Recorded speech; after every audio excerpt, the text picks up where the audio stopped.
we'll go. Yeah. Give it just a second.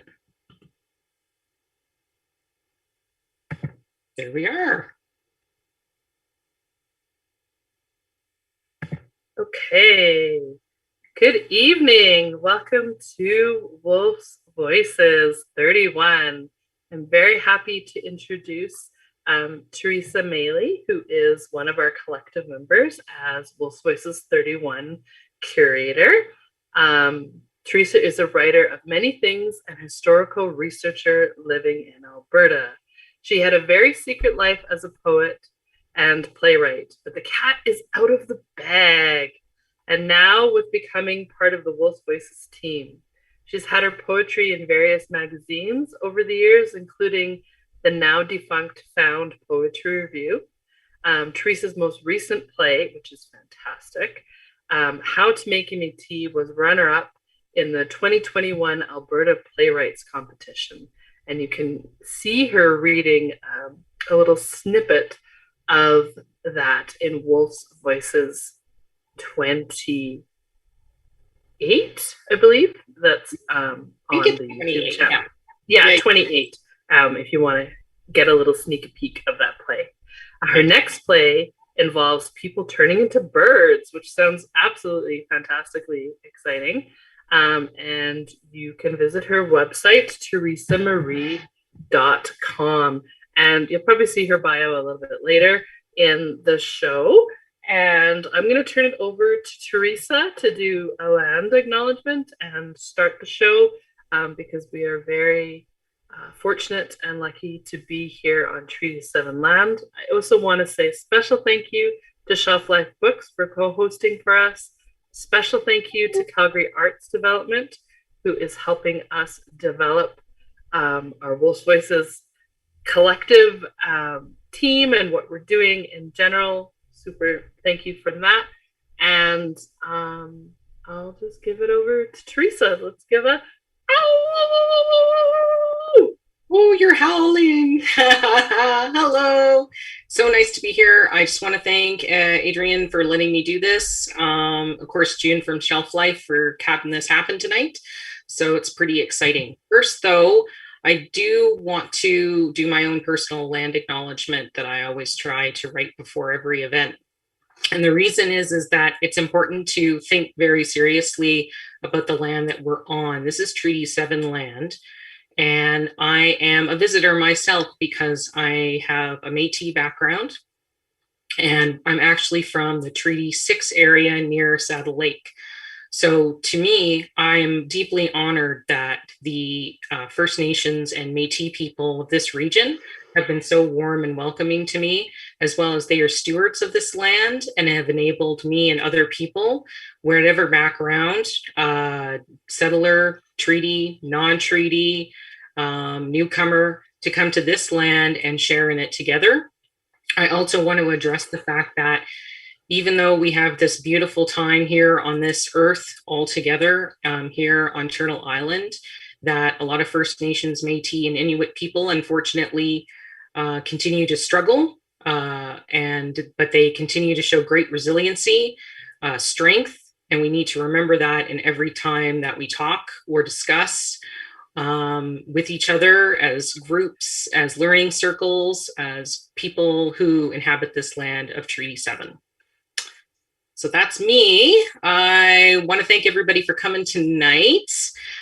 First off, I'm going to share some of the slide again. Oh, here we go. It's going to do it. There we are. Yeah, I'm learning the ins and outs sometimes of these things. But the important part is that while Woolf's Voices is wonderful, amazing entertainment, and it's been going on for 31 times, it cannot happen without donations and support to this great artist tonight. So there is the PayPal link. You can do it now, you can do it later, you can do it tomorrow, you can just do it. And we would love it if you could please support all of us. It would be fantastic. That goes directly right to the artists. Because They're fantastic and amazing human beings, and we're really lucky to have such an outstanding group tonight. So I feel super privileged. And now for this evening's program, very excited. Oh, there's a better picture of me. I'm looking very curatorial, I think. I think it's in front of my house. I'm not sure.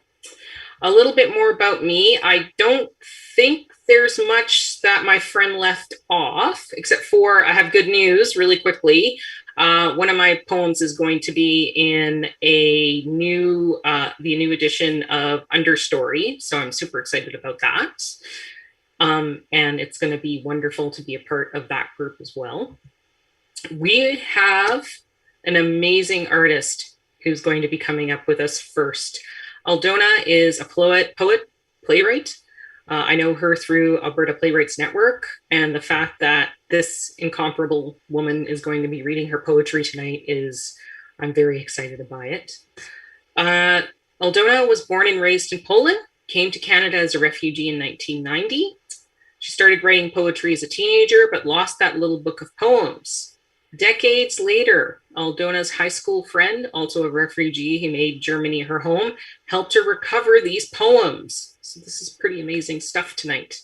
The book was lost forever, but her friend remembered Aldona's poems from many years ago, and she recited them to herself to help cope with life's challenges as a refugee in Germany. The two friends found each other again, and the poems returned to Aldona. In Canada, Aldona returned to writing poems, this time in English, while working on her BA in Canadian Studies, and later Masters in Communication and Culture in 2014. Aldona is also the author of the 2019 book Polish War Veterans in Alberta, The Last Four Stories. It's based on her MA in Communication and Cultural Studies. She holds a BA in Canadian Studies. Currently, Aldona is pursuing an MFA in drama, playwriting at the School of Creative and Performing Arts here at the University of Calgary. So I'm going to stop sharing. And we're going to have our friend begin. Would you like to chat a little bit more about your poetry first, Aldona, or do you want to just kind of launch right into it? I would like to say a few words. First of all, thank you so much, Theresa, for the introduction, and thank you so much for allowing me to be a part of this great initiative, and I'm very excited about tonight. So I selected a few poems from a collection of my poetry that I titled My Imagery. These are short stories about places and experiences, and I will start with one that titled My Poems. In a moment as fleeting as a lifetime, I want to paint with words in the colors of love and belonging and a sense of velvety moon. My birthday. I cleaned my house waiting for my birthday to arrive. The mailman said I have to pick it up by myself. I climbed to the top of a bell tower. There was my birthday, dancing in the seclusion of music. My Puerto Morelos. Somewhere deep within me there is a delight to see the place where the ocean and cenotes take their everlasting nuptials. The lovers walk the aisle of a sanctuary adorned by golden floors. Their union is sanctified by the sun reaching deep to greet a stingray. Their love emerges in a color of shivers climbing up my spine. The ocean blows and kisses me gently, immersing my body in their turquoise wedding. My Salzburg. The rain dances on the musical notes of umbrellas. My dress and sandals soak up their sound. With Amadeus at my side, I take a breathless walk to meet my beloved in the Mirabel Park and dance under a raincoat of music. My Vienna. I found myself in Vienna's heart, walking the walkways of Mozart's wedding, adorned with sparks of the summer's dusk, maiden dazzled by the solitude of their last night, yearn for the love of their lovers. My Rome. Frankincense and myrrh joined in a mystic grip of a cathedral. The stairs to salvation, the streets of the Holy See, the altars, the bells, the saintly water to wash away the sins. We came from the stardust to love and grieve the love we lost, and to the universe we shall return on its wings. My Puerto Plata. Not wanting to leave, I braid a sea breeze into my hair. Sea water sparks adorn my olive skin. My feet dance with the sand to the tune of serenading waves. Their saltiness spices my soul, infusing it with the sacrament of love that stays with me forever. My music. The harp strings, touched by the butterfly's silky wings, release millions of sparks bursting into the air. They are of the aroma of stars mixed with my dreams, soothing and shrouding my soul with their symphonic mist. My dance.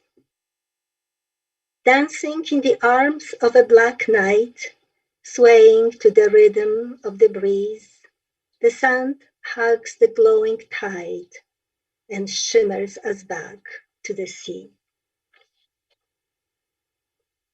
My sandcastles. When you carve your words, they are like sweet raindrops blooming into flowers, with the petals of love and pain. They will fill the pages of meadows and canvas, painting our story into sandy shapes. My colors. Let the yellow sound like blooming crocuses. Let the orange chirp like chickadees. Let the red glow like a midsummer sunset. Let the gold sparkle to the rhythm of the sea. My spring. If spring came here on time, it would look like a golden blanket. I would use it to cover the trees. I would use it to sew a new garment. If spring stayed here for longer, I would sleep under cover of blossoms. If spring meets summer at midnight, I would dream her in my dreams. And the last one is titled My Childhood. I want to be this child again who travels the night sky, visiting distant galaxies, touches the passing clouds, making them into hopes. I want to be this child again and dream. Thank you. Thank you so much. Wow. Yeah, exactly. You can clap with your hands like this. We can snap because that was absolutely beautiful. Thank you. Outstanding. I felt like I had been taken to a completely different place in so many beautiful vignettes and so many beautiful places that, are not here, which was really just a beautiful trip that you just took us on. So thank you so much. Thank you. Getting lots of thanks on the chat. Please, if you can, and you're on YouTube as well, remember to leave your comments. Fantastic. Thank you, everyone. Whew, I I almost got a little teary there at the end. So it was just so beautiful. I really appreciate you doing this for us today. But next up now, I'm very excited that Cobra is here with us tonight as well. I'm just going to share my window again. Present. Let's go through this. We're very lucky. We've got Cobra with us tonight. I'll read a little bit about her background. Cobra Collins is a mixed Indigenous and Métis poet of significant height from Grand Prairie in Treaty 8. Cobra is currently based in Mohkinstsis, Calgary, Treaty 7 territory. Cobra was the captain and coach of Calgary's 2015 and 2016 Slam team, representing our city on a national level at the Canadian Festival of Spoken Word, and was a member of Calgary's Ink Spot Spoken Word Collective, home of Calgary's official poetry slam. Cobra has participated in several nationwide spoken word festivals, as well as collaborated with artists of different backgrounds for dance, Fluid Movements Arts Festival, and performance festivals, IKG1 Live Performance Festival. Cobra was honored to be shortlisted as a nominee for Calgary's 2016 and 2018 Poet Laureate. Above all things, Cobra truly believes that our words can change us. I agree with that statement 110%. So, hi, I'm so glad that you were able to do this tonight. Hi, yeah, thank you so much for having me. I'm really excited to be here. It's my second time participating in Wolf's Voices, so I also want to just say a big thank you to Adrienne Adams for hosting this event for as long as she had and has, and is creating this space, and then also bringing a community in together. It's really impressive, and I'm humbled to be a part of it again. Thank you. So would you like to talk a little bit more, or did you want to get right to her? Oh, it'll speak for itself. I'm going to hammer through as much of what I can here in the time allowed. This first series of work is for Taylor Swift. I also sign all of my poems off with EXO, which is a tribute to hit television series Gossip Girl. Dearest Taylor, you pour your whole life into the portrait of a poet, and then Taylor Swift drops an album that is better than anything that you have ever written. Privilege makes a profound easier to swallow. But you still listen to it on repeat like there's a divine secret hidden in the creation of hospitality. Like something is hidden in being relatable. Sure, you've written some good lines, but your teeth aren't white enough to translate. The nearest you've gotten to the national in any capacity is dating divorced men in their mid-40s. Maybe I should have spoken about my exes instead of the land, although I would be hard-pressed to tell you the difference. As in, I know that I won't get any of it back. Maybe I could have been critically acclaimed if I had the right hype. Man, maybe I just wish for the bravery of not being afraid to meet my heroes. My mom often asks me why I haven't tried to get on the Ellen show. And isn't that kind of everything? Mouth fuck you forever, XO. I wonder where someone like T Swift has last felt landed. You'd think I'd be done with this by now, but I'm not. Are any of us owed a settlement? Astounded that I finally decided to take the time to write work as the world burns. Everyone's shine is a little different. Trust me, I didn't think this would be mine. Doused my hair in lemon juice with the hope of highlights. Thought the summer sun would be enough to make me feel like love songs were written for girls with dark knuckles. Pull me from the river once the bleach is set, mad woman. Let's talk about homeland, although I don't think it means the same thing to you as it does to me. I think I've seen this film before. XO. Can you imagine being so universal that when you speak of that you can speak of a dynasty? To be allowed to lend your speech to such subtlety that you can use the word gauche without irony. To trust that people will want your Hollywood Hills. I think that must be so nice. To live in a world of soft near misses and historic second chances, but the sound of water as it reaches a boil is too loud. The crescendo of our separate spaces is impossible to navigate. Have you ever been to Michigan? Taylor, tell me, how hard has it been? Lend me your cardigan, wrap me up in the best of intention, convince me that our hearts break the same way. I've seen your forest walks and your Bon Iver talk. Please tell me how to be a muse. Peaceful if a little loud. XO.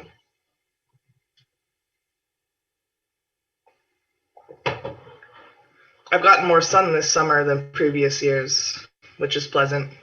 I do wonder if the people that could use the solace get to take advantage of a specific season where it's acceptable to be brown.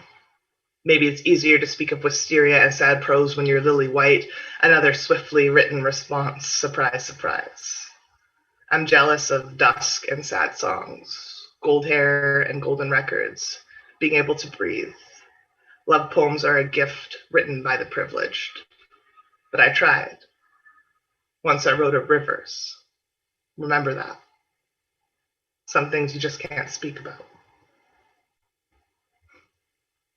I doubt Taylor Swift has ever had to speak to residential schools or intergenerational trauma. Still, I hold her close when I'm cold as I watch her pull thin dollar bills off a large roll and toss them into the hearth lit ablaze in a hillside estate.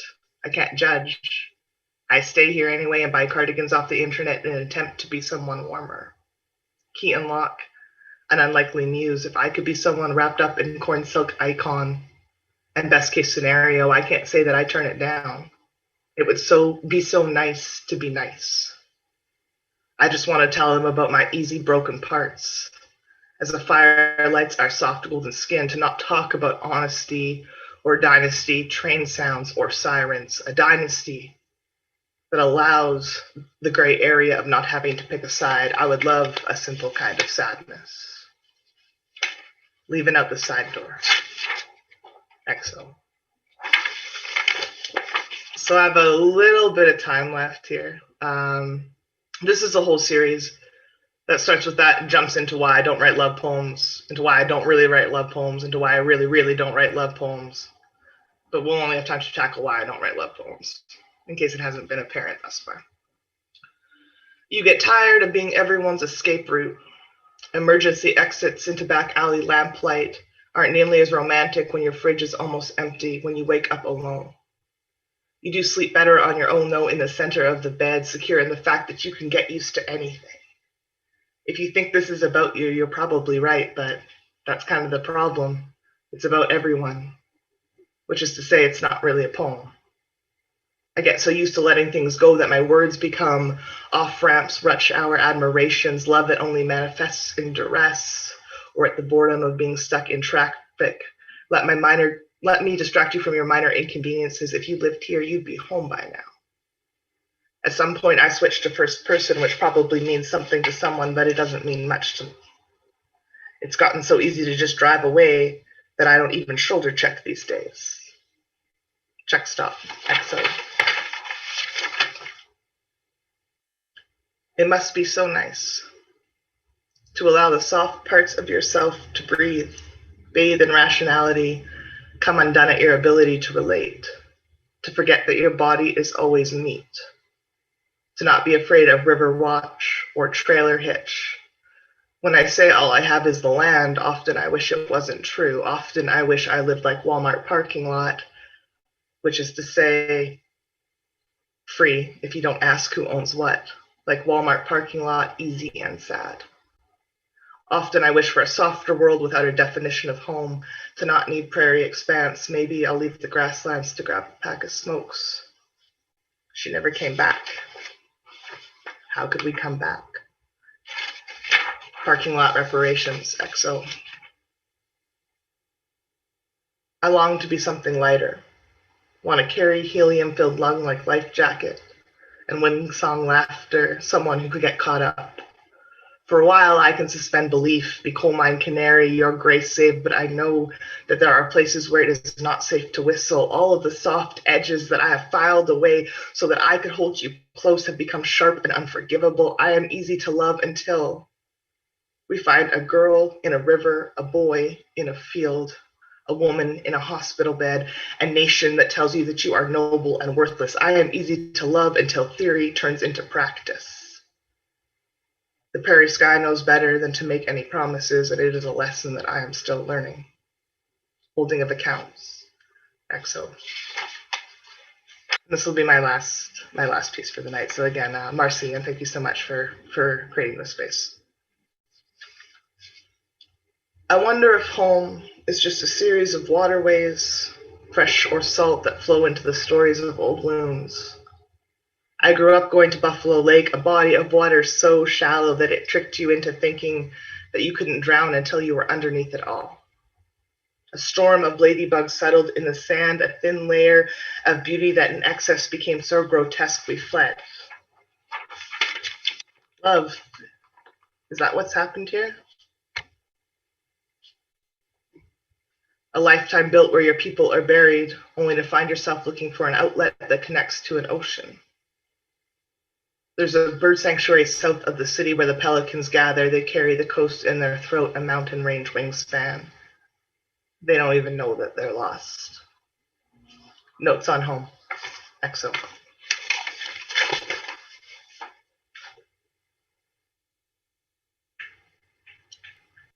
Mercy, Cobra. That is amazing. Thank you for sharing your voice with us tonight. Deeply honored that you were feeling that you could do that tonight, and this was that safe space for all of us to express. So thank you. Boon Matan. That's wonderful. Wow. I've got to wipe the tears if you guys do too. And ladies and gentlemen, and other beautiful beings. That was so powerful. We're going to switch a little bit to just equally as powerful visual arts with Janice. So excited. I've known Janice for years, and to have her here is just a lovely gift. And here's her fantastic picture. That is the way I remember you actually all the time. It's just this fantastic hat. My art is my voice, revealing my tales to those who would listen. Janice has spent her life exploring art in its many forms. Over the years, she's worked as an illustrator, a graphic designer, a layout artist, a classical animator, a web designer, a photo lab technician, and an acquisitions editor. She explores both traditional and digital mediums and often combines the two. Twice she's been nominated for the Prix Aurore Award. The first was in 2012 for the cover illustration of Neo-Opsis's issue 20. Then in 2014 for the Urban Green Man Literary Anthology, for which she did the cover and inside illustrations, design layout, and co-edited the content with Adria Laycraft. It is an outstanding piece of art. I will say that right now, the Urban Green Man Anthology. The Funny Farm, a children's book that Janice illustrated for author Gordon R. Perry, won the Fall 2013 Pinnacle Achievement Award for Best Book in the Children's Interest category. Another of his books that she illustrated, The Dog and the Hen, It's Fun to Be a Friend, was a finalist for the, and I can't see, the Book Excellence Award in the Children's Motivational Inspirational category. It's a very popular book, by the way, at the Calgary Public Library, the one. So I have to say, thanks for doing such a beautiful job in illustrating these things. Thank you. And thank you for inviting me. I'm honored to be here with all you guys. Oh, thanks so much. So while I kind of fiddle around here, trying to bring up the right slideshow, I wanted to ask you before we got started, how long have you been drawing and painting and creating like this, Janice?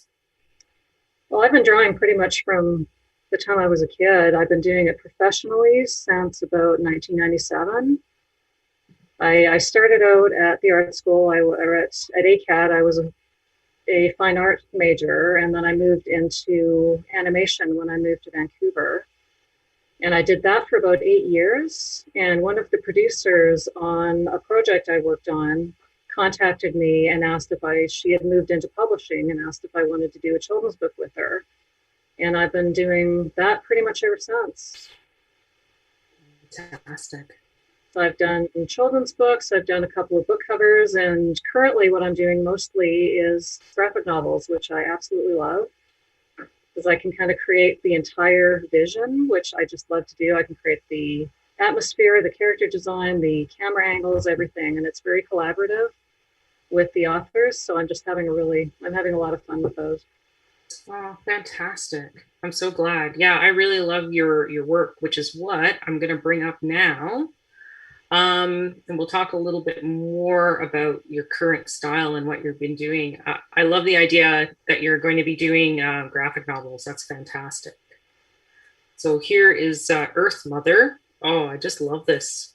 It looks like it belongs in a children's book. Yeah, a lot of my personal work it explores a lot of old world mythology. And what I like about that is that it's very organic.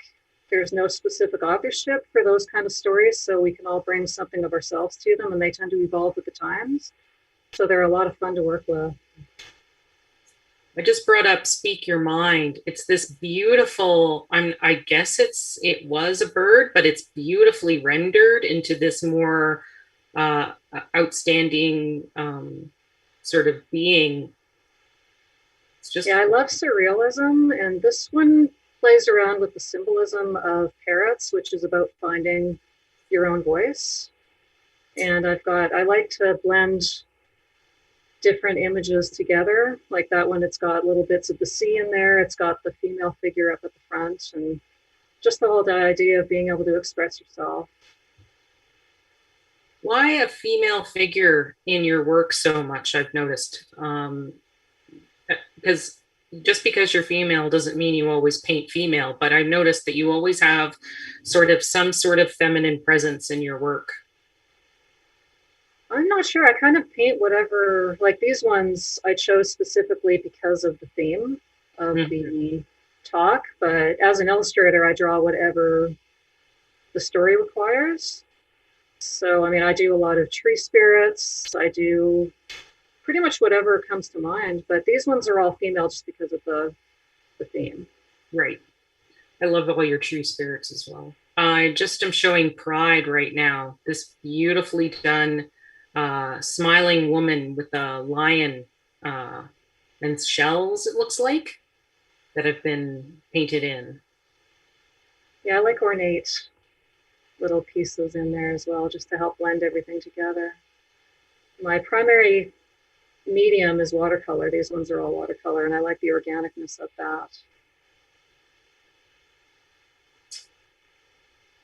Yeah, this next one, you can really see the beauty of your watercolors, Chasing the Moon.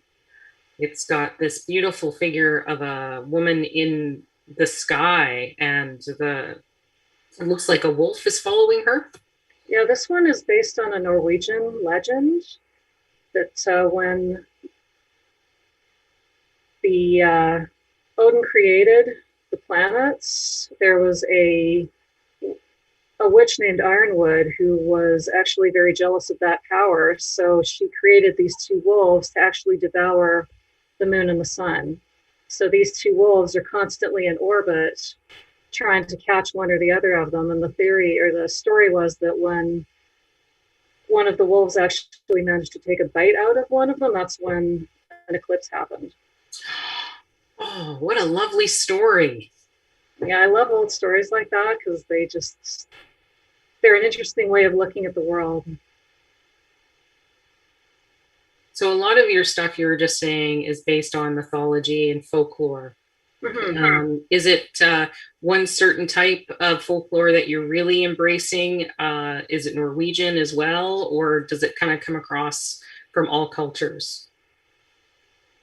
All cultures, really. There isn't a specific one that I'm particularly drawn to. It's I like a lot of Celtic and the old Earth legends. Those ones tend to resonate with me even more than anything, but it kind of depends on what the story is. If the story resonates with me and I can see an image with it, then I can kind of work with that. I'm just showing the path. Sorry. Oh, go ahead. No, it's all right. I was just going to say I'm showing the path to enlightenment right now, and I'm getting very much a old Earth Mother feeling from this one. Yeah, this one I played around a little bit. I actually mosaic tiled the pieces, like the swirl beside her head. Those are dyed eggshells.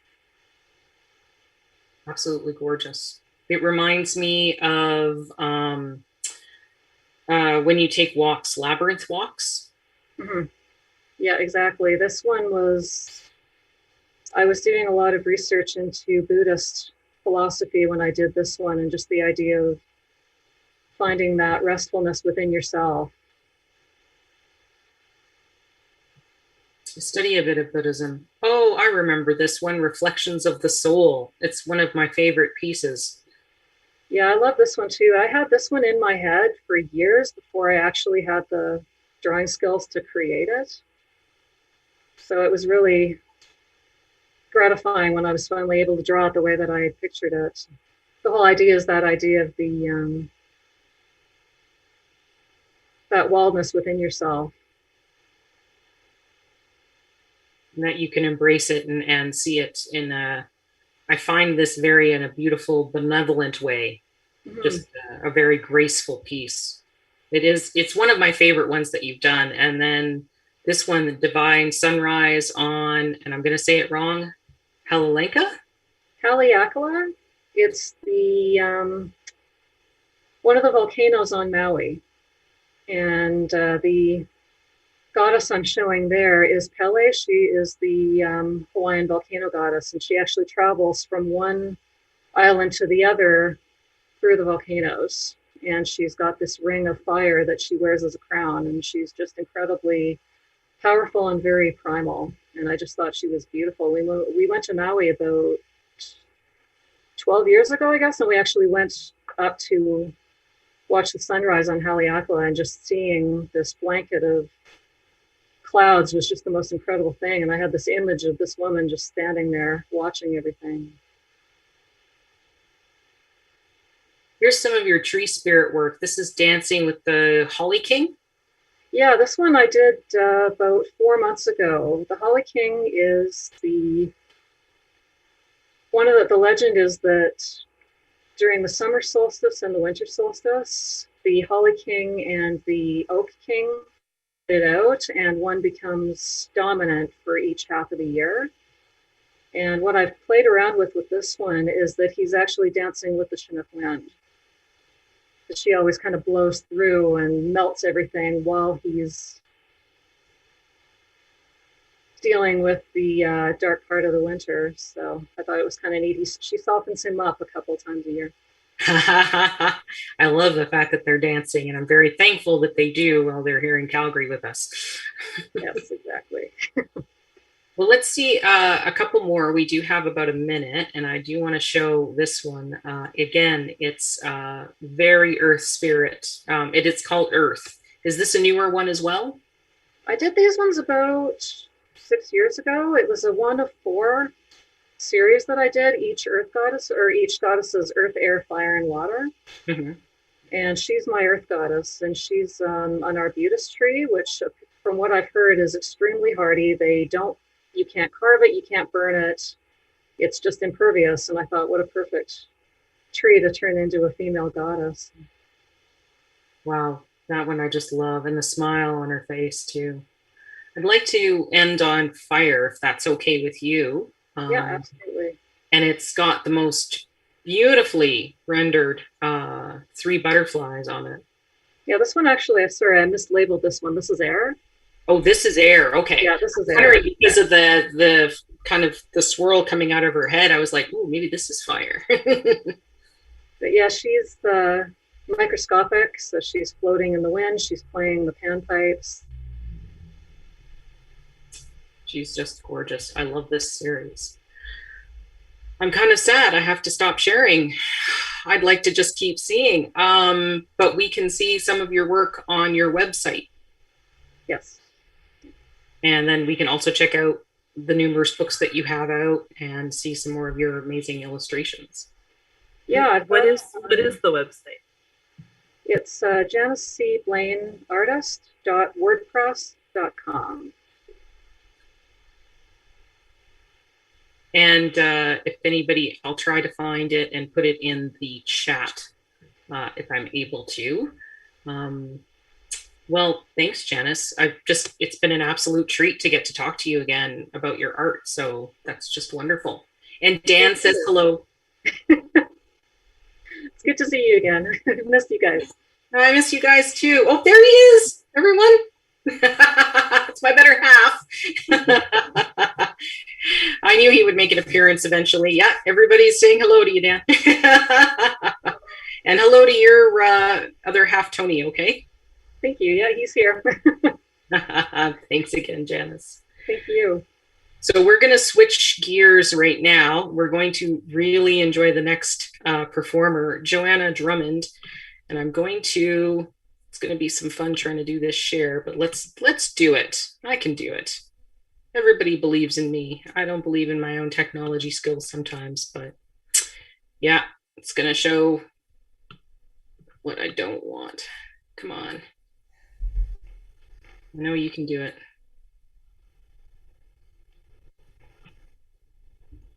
Yeah, I know you could do it. You're a good friend to me, my computer. I know that's a bit silly, but I am very, very pleased to have another friend here, Joanna Drummond. She is a songwriter, a musician, and just an outstanding voice. She's a folk singer songwriter from Calgary with a clear, compelling soprano voice and beautifully written, thoughtful lyrics. She's released 2 albums, Songs for Mother's Day and Workshop. She's currently working on a 3rd album entitled Shadow Song and will be returning to the project when the pandemic is over, and hopefully some stages as well. So I'm really looking forward to that. But at least we get to have you now, Joanna. This is wonderful. So did you want to introduce your songs, or would you like to just take it away? Yeah, I'll introduce my songs. Awesome, thanks. Thank you so much for that lovely introduction, Theresa. Thank you for having me, and thank you, Adrian. The first song I'm going to sing for you is from my album Songs for Mother's Day, because I figured if we were doing a series of work about the feminine, the song about being a mother would fit right in. And so this song is about a time when my daughter had a nightmare and crawled into bed with me at 4 o'clock in the morning. And so I gave her some advice. And then as I rolled over to go back to sleep, I thought, yeah, that's a song. So this song is called 4 a.m. Waking.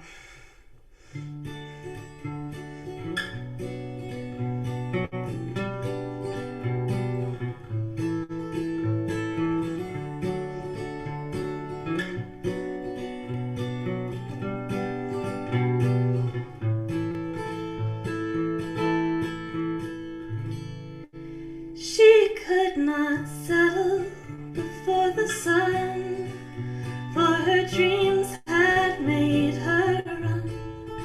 Her smallest whimpers, her cuddles fright, and I'm the mother against the night. And I am weary and missing a sleep, but these covenants we keep.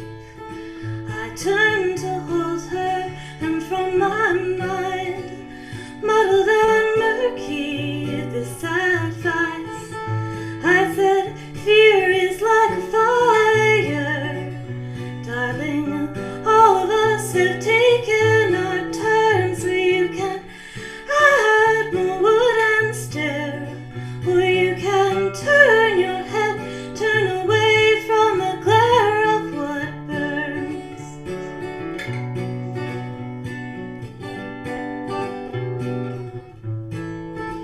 And when the morning chose its pale gray, all her fear had run away.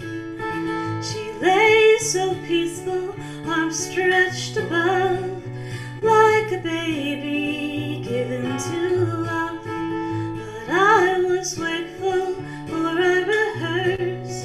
There are these worries that I nurse. I rise before her to set things right.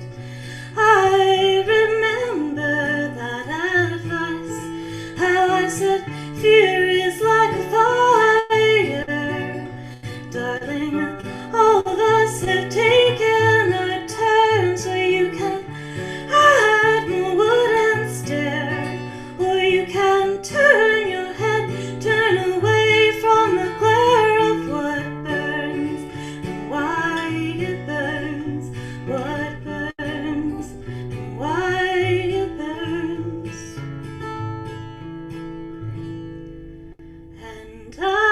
can't settle before the sun. These days my dreams, they make me run. And I'm so close now that I could touch, but these flames, they want too much. And I am weary how my doubts flare, how they pull against the air. And I am wishing that my own fright was as simple as nightmares to fight. Oh, fear is like a fire. All of us have taken our turns, so you can add more wood and stare, or you can turn your head, turn away, but be aware of what burns, of why it burns, of what burns, why it burns, what burns, why it burns, what burns, why it burns, what burns, why it burns.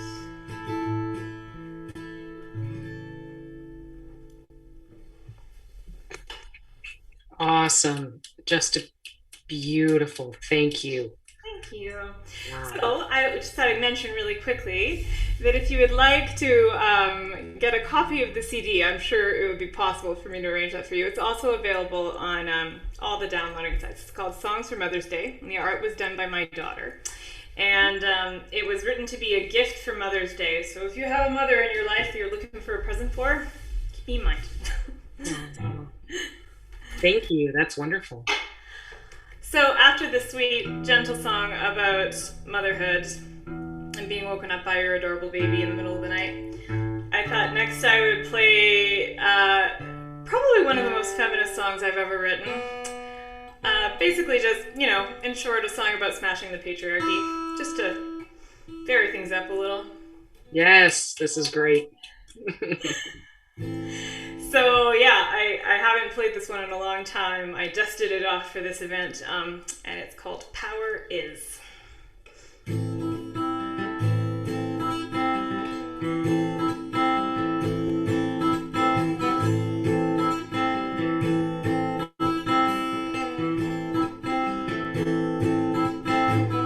Power is a riddle, one she can't seem to solve. Power is a message written on the bedroom wall. Power is a lesson tied into the longest plan, the system of the centuries of history of man.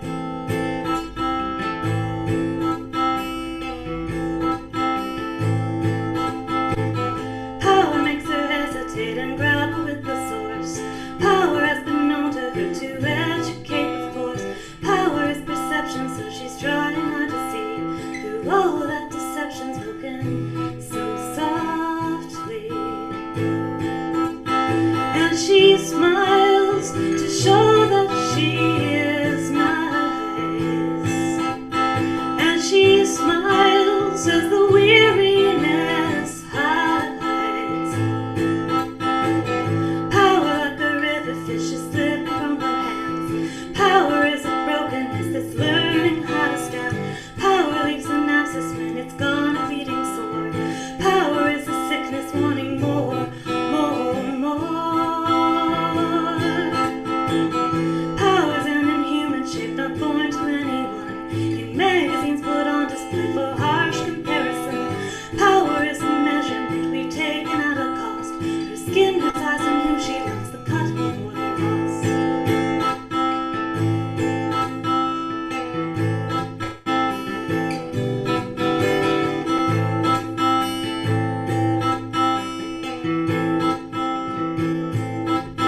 And she smiles to show that she is nice.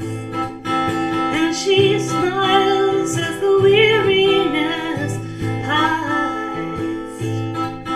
And she smiles as she learns to recognize that power isn't cruelty, but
history of man. Oh, system of the centuries, oh, history of man. Nice. That was amazing. All we're getting on the chat is magic, burn the bras, down with the patriarchy. Yes. So powerful, powerful song. Thank you so much, Joanna. Thank you. So, thank you so much for sharing that in this space. Really, I honor you for doing that. And I feel like going out there and burning something right now. Maybe not my bra. They're kind of expensive. But let's move on because we've got Stephanie next. And I don't know if we're going to be burning anything with Stephanie, but I'm sure she's got some amazing words to share with us. So I'm very excited about this. And I'm going to try to share the screen again. Excellent. I have to thank Shelf Life Books and June down at Shelf Life for making sure that this technology continues to work so seamlessly. It's been fantastic tonight. Stephanie is next, and she's a poet, a writer. She's the author of 13 books across multiple genres, including the award-winning And Accidental Awakening, It's Not About Yoga, It's About Family, and the Anna series of children's books. Very excited to hear about her poetry tonight as well. She donates 10% of the profits from her book, Nourish to Fuel for School. It's a CBE initiative to feed hungry elementary students. Stephanie also has had a tree planted for every print copy sold of her Anna books. So that gives you a beautiful way to get to know her a little bit more because she's just a beautiful soul. So thank you so much, Stephanie, for being with us tonight.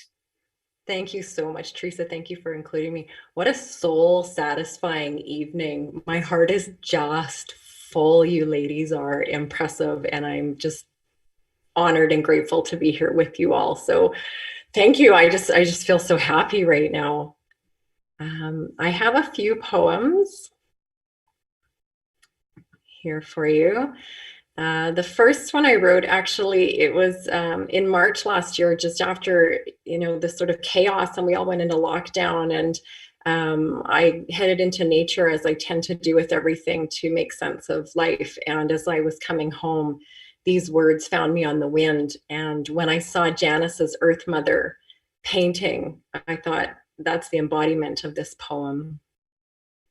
It's entitled Welcome, Sister. It might arrive as a lightning strike, or it might sift through your dreams while you sleep. When it comes, you will wonder how you never knew it. But then you will remember that you've known it all along. You will remember your connection to all of life.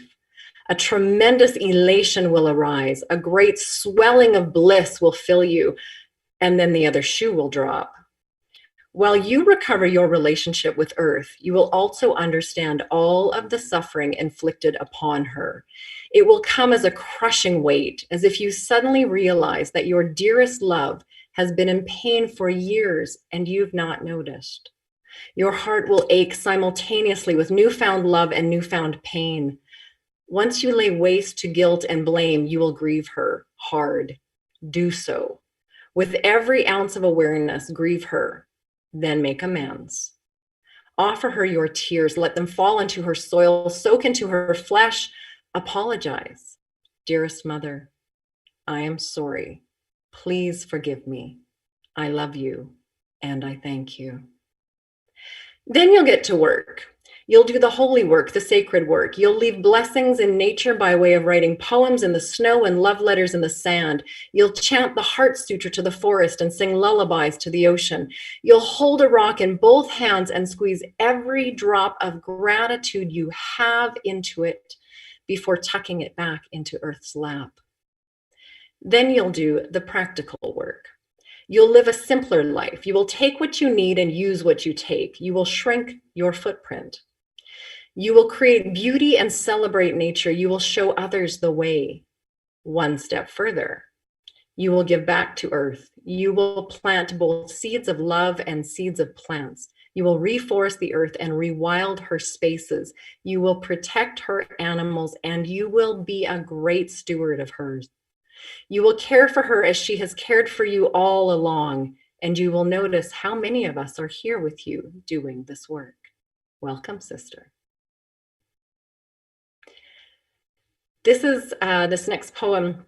There's two in the set, and the first poem will set up the second poem. And I wrote them the day Maya Angelou died. And I don't know what happened. I wasn't really immersed in, I knew of her, but I wasn't really immersed in her work. But there was something very powerful that happened that day. I'll let the poem speak for it. You have just passed, Dr. Angelou. I knew you not at all. I spouted your words when it suited me, when it moved me or made me tall. Your death is raw, your spirit near. I am compelled to say goodbye. My words would ring out hollow, empty. Any attempt would be a lie. I look you up upon the page through posts and tributes galore. Your birth, your story, your poetry bring you to life once more. I hear your laughter, see your smile, story in your eye. I am satisfied with knowing you, enough to say goodbye. Then I do what I never do, scroll to the bottom of the page. I skim the comments pouring forth. My contentment turns to rage. I rant aloud to an empty room, expressing my dismay. I hear your voice break through my speech. Write it down, you say. I snatch the nearest notebook. My pen flies across the lines. Exhausting ink and fingers, I lay down both pen and mind. What to call this rant, I ask, spirited from above, rooted in annoyance, encouraged by your love. Imprinted in the journal atop the words I wrote, in fancy font and faded hue, is the title, Just a Note. The second poem, Just a Note. Many are angry, wrapped up in the right fight, trying to prove others wrong in order to secure some version of truth, a nugget of certainty, a sense of worth, defensive, on guard, grasping at air in hopes of clutching something firm, safe, secure, ready to lunge at the throat of another the moment a view is expressed. Others repressed from fear of speaking as they sense the lions in wait, hair trigger, tension.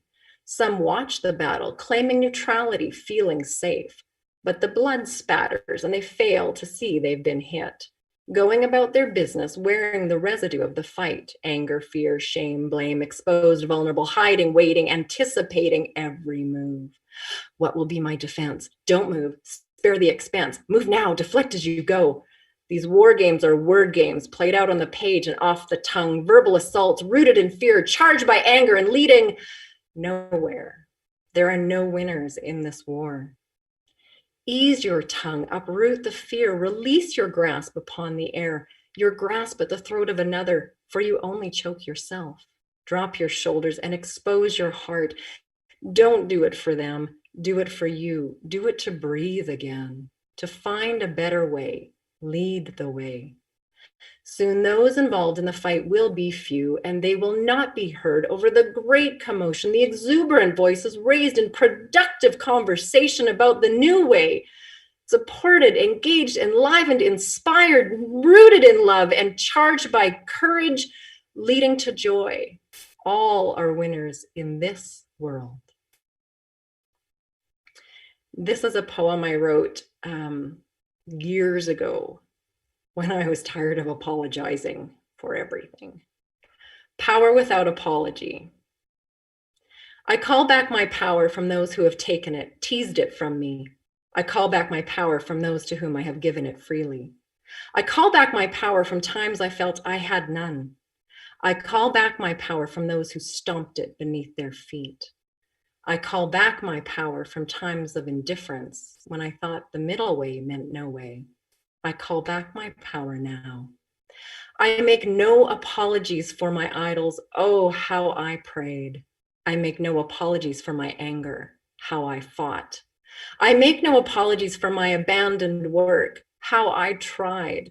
I make no apologies for my failed relationships. Oh, how I loved. I make no apologies for pushing myself further. How I thrived. I make no apologies for my withdrawal from the world. Oh, how I restored myself. I make no apologies for my vulnerability, for my fierceness, my language. I make no apologies for my demands, for my strength, my fear. I make no apologies for my silence or my power. I make no apologies for who I am and who I am becoming. And I will leave you with this last short. The fierce feminine. Some of the most beautiful flowers bloom from the prickliest places. People often associate fierce with anger. That's not fierce. To be fierce is to be here in the face of whatever life gifts you or throws at you, the good, the bad, the ugly. I'm here.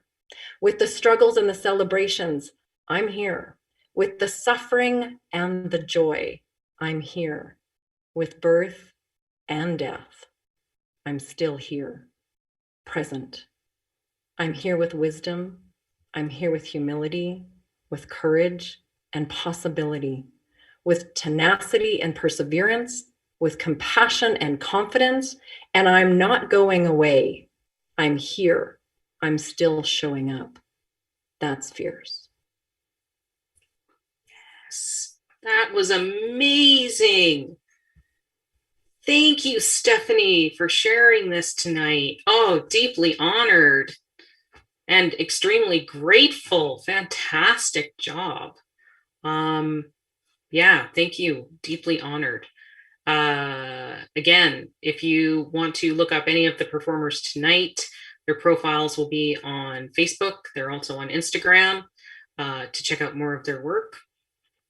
I am stunned that we are now coming to the end, but we have one more special human being to celebrate and hear more of her amazing words. I'm going to share my screen for the last time, I hope, here to get away with pure luck. Yeah, I love it when things work out. We are truly blessed for just a beautiful voices tonight. And the last voice tonight is going to be Tola, also known as AKA A Lot of Poetry. She will be the June 2021 curator poet. This fantastic headshot is done by Mel V, who is an incredible artist in her own right. South African-born Nigerian, Black youth artist mentor, performer, Black feminist advocate, Woolf's Voices curator, a spoken word featured artist at the Arts Commons cabarets, November 2019 Calgary Slam champion, published in YYC Pop, anthology by poet laureate Sherry D. Wilson and BPAM magazine, featured poet in the Dogwood reading series and stage-to-page workshops streamed from Toronto, sharer of love and unapologetic self-truth. She aims to build a community that encourages loving yourself and being unapologetic about it. And this is why I'm super stoked for tonight. Unapologetically in love with Tola's work and this fantastic human being. So Tola, lead us into what you're going to be laying down tonight. Thanks, Theresa. Oh, I'm so shy. Thank you, everyone. It's always weird to be the last person. I got to sit through and do all the social media for all your beautiful faces, and I was just everything's so beautiful. I had to take a moment to just wipe away a tear and then get back to it. Thank you, everyone, for just sharing yourselves and being part of this space. And yeah, so I am just here to share my pieces. I have two. The first one would just be from the other Wolf's Voices that we did with Barbara Bickle's book. I just wrote a poem in response to one of her chapters. And the second one is a poem I wrote 2 days ago. So yeah, so this first one is called Connection. And I hope you enjoy. I wish words didn't exist. I wish to look into another's eyes, have their feelings flood into me as I begin to cry their tears. and have their joy escape from my mouth. I want to experience the souls we say we see when we peer into the pupils of another. The tiny dark circle becomes a wormhole that we fling ourselves into with no fear as we dive into the worlds of others.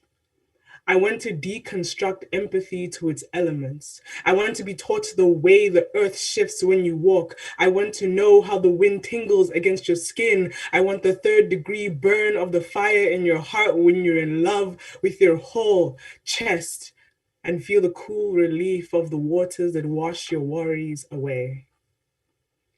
I want to connect. I want to go to bed with you at night. I want to dream your dreams and achieve with you as those dreams become real.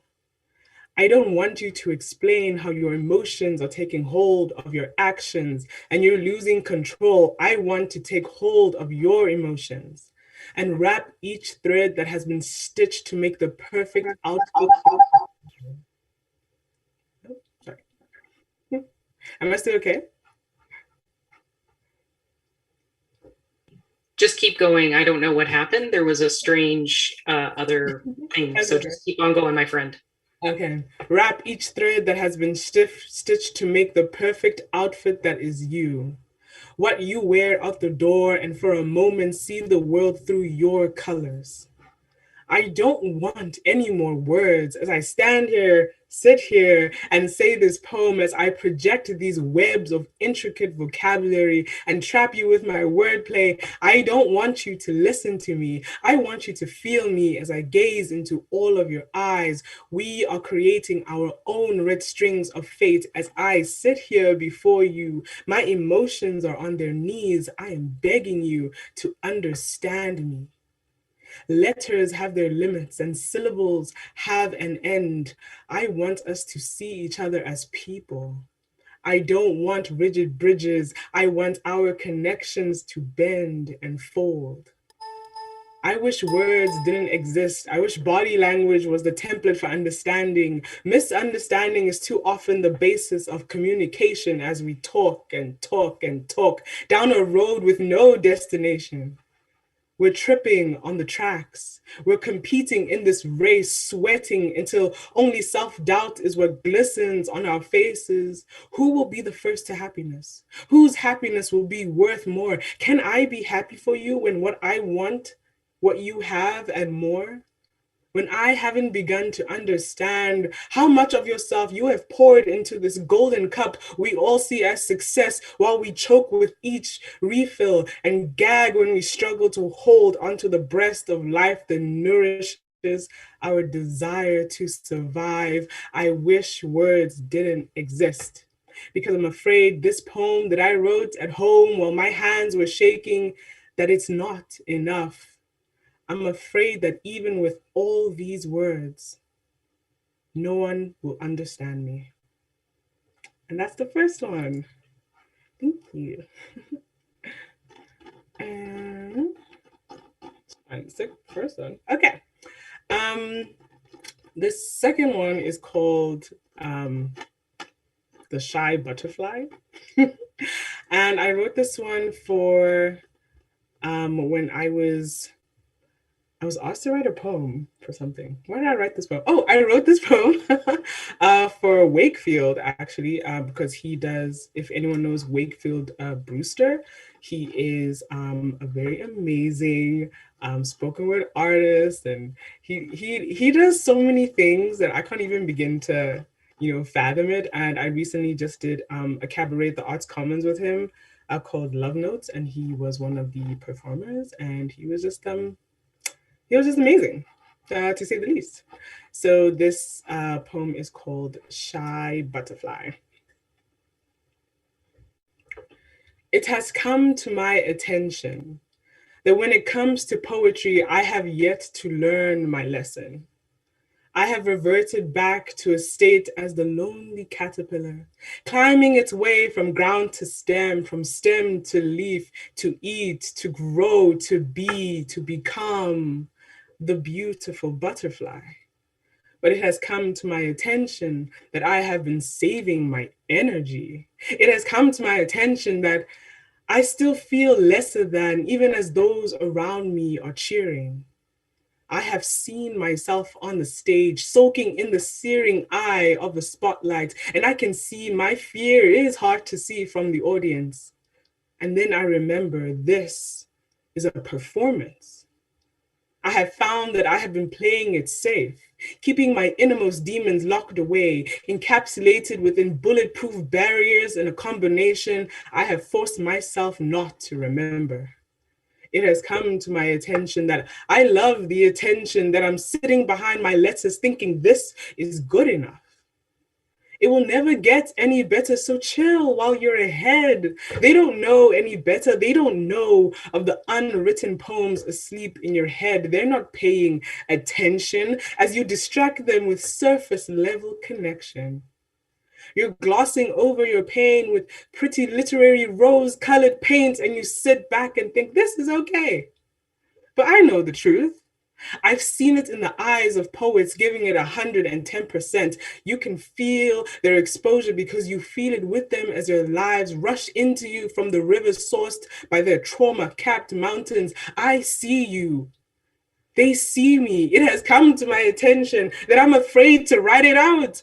I fear one day my pen will be the key that opens the dreaded safe. I'm afraid that I will have to dig deeper to find the treasure that was never meant to see the light of day. I'm afraid that my little caterpillar will metamorphosize in the most gruesome way and I'll become a butterfly for everyone to see. It has come to my attention that instead of the lonely, introverted caterpillar, between the blades of comfortable grass, I will be forced to grow, to change.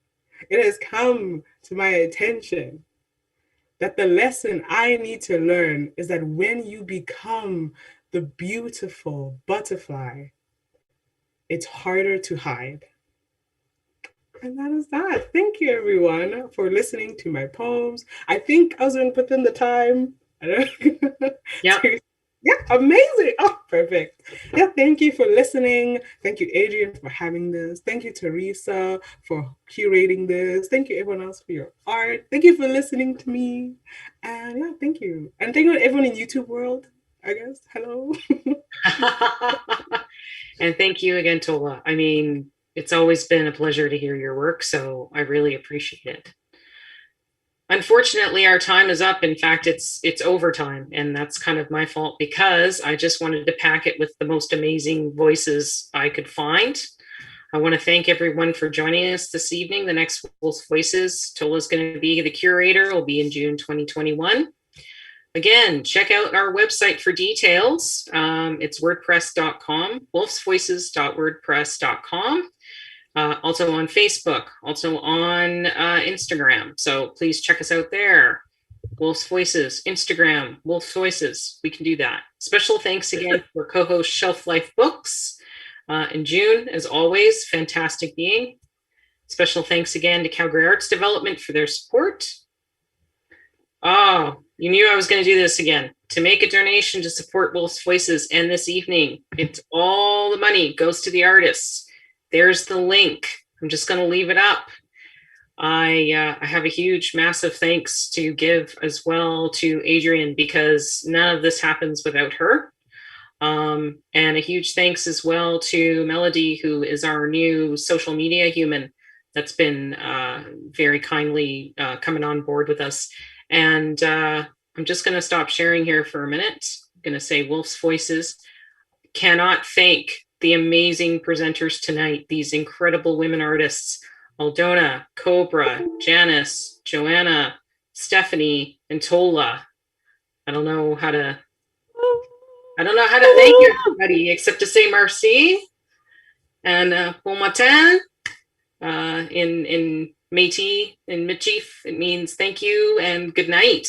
So thanks from everybody here. Hope everybody enjoyed it. And we're going to say good night. Thanks, everyone. And a big thank you to you as well, Theresa. Yeah, I don't know if you can put me on for a sec, but you did an absolutely amazing job hosting. That was absolutely fantastic. So a big howl out for Theresa. Oh! And Stephanie. Oh! Tola. Oh! Janice. And Aldona and Joanna. Oh! And all these great, beautiful beings tonight. So, yeah, thank you, everyone. Yeah, thank you to Shelf Life, again to Calgary Arts Development, because our website is actually now just wolfsvoices.com, thanks to Calgary Arts Development, which is very, very new.